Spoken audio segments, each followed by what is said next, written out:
বন্ধুরা, ভিয়েনা অস্ট্রিয়ার রাজধানী। ইউরোপের সবচেয়ে রাজকীয়, সবচেয়ে সুশৃঙ্খল, সবচেয়ে কারুকার্যময় এক শহর। এ যেন স্বপ্নের শহর। এরকম কারুকার্যময় শহর আমি আসলে এর আগে দেখিনি।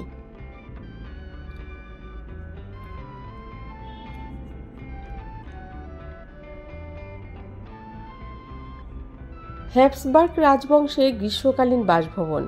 শুধু বিল্ডিং না, পুরো জায়গাটাই যেন একটা রাজকীয় পেইন্টিং।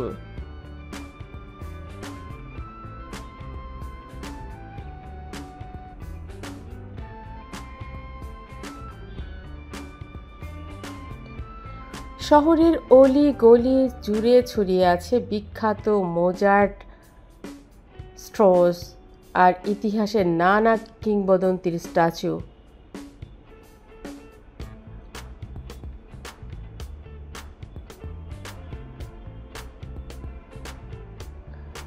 আপনি যদি ফ্যাশন প্রেমী হন তাহলে ভিয়েনা আপনার জন্য স্বর্গ।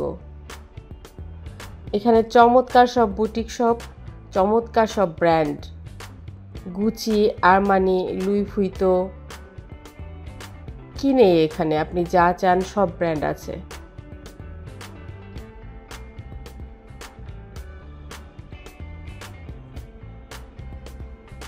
এই শহরে আমার কাছে যেটা সবচাইতে মজা লেগেছে সেটা হচ্ছে চমৎকার একটা অভিজ্ঞতা, ঘোড়ার গাড়ি। এই ঐতিহ্যবাহী ঘোড়ার গাড়ি যাকে বলে ফেকার। ভিয়েনার পুরনো রাস্তায় এমন গাড়িতে চড়ে শহর দেখা এক অন্যরকম রোম্যান্স।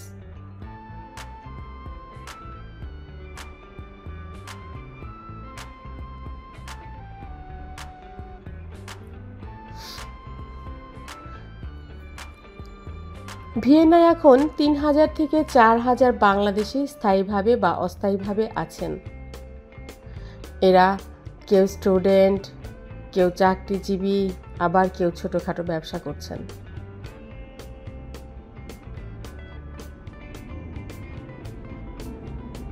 আপনি যদি পড়াশোনা করতে আসতে চান তাহলে ইউনিভার্সিটি অব ভিয়েনা TE1 এবং Vienna university of economics and business, আরও অনেক ইউনিভার্সিটি বাংলাদেশিদের জন্য দারুণ সুযোগ সুবিধা দিচ্ছে।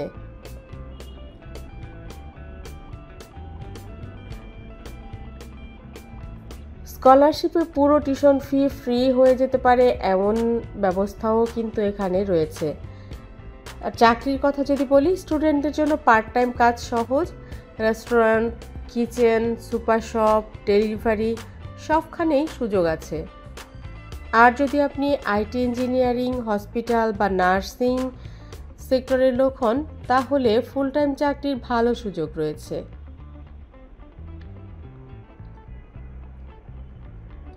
বিজনেসের কথা যদি বলি তাহলে ভিয়েনায় বাংলাদেশিরা চালাচ্ছেন হালাল restaurant, mobile store, cleaning service এবং সব কিছু নিয়ম মাফিক করলেই সফল হওয়া একেবারে বিচিত্র কিছু নয়, খুবই সম্ভব। ভিয়েনার জনসংখ্যা প্রায় 20 লক্ষ।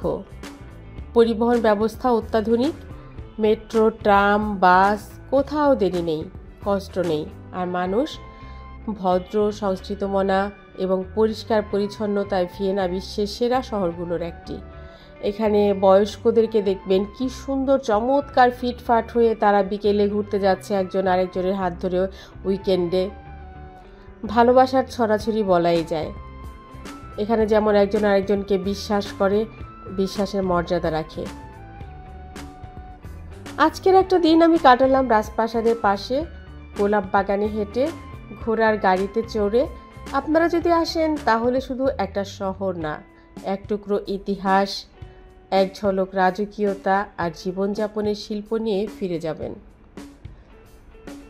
বাগানে এত গোলাপ, এত চমৎকার করে সাজানো, মানে এত ভালো লেগেছে ঢুকে, আমি ভাষায় আসলে প্রকাশ করতে পারবো না, আপনারা নিজেরাই দেখে নিন।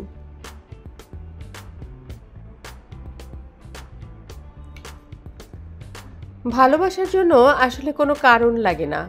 ভালোবাসি এই ফিলিংসটুকু যদি থাকে তাহলে যে কোনো সময়ে, যে কোনো বয়সে, যে কোনো মানুষকে ভালোবাসা যায়। এটাই হচ্ছে অস্ট্রিয়ায় এসে আমার মনে হয়েছে। এখানের মানুষ কত যে আপন করে নিতে পারে মানুষকে, সেটা কল্পনাও করা যাবে না। মিলেমিশে একাকার এখানের প্রকৃতি, এখানের সৌন্দর্য, এখানের কারুকার্যময়তা এবং আমার মনে হয় এই শিল্পগুণের কারণেই এখানের মানুষদের ভালোবাসাও এতটা শিল্পিত, এতটা শৈল্পিক।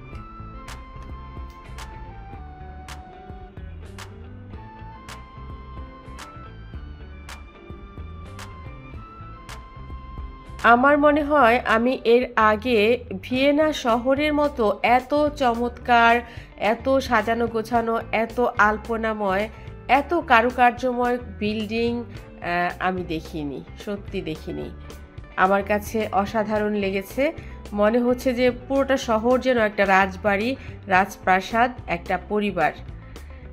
সত্যি সত্যি আমি অনেক বেশি অবাক হয়েছি।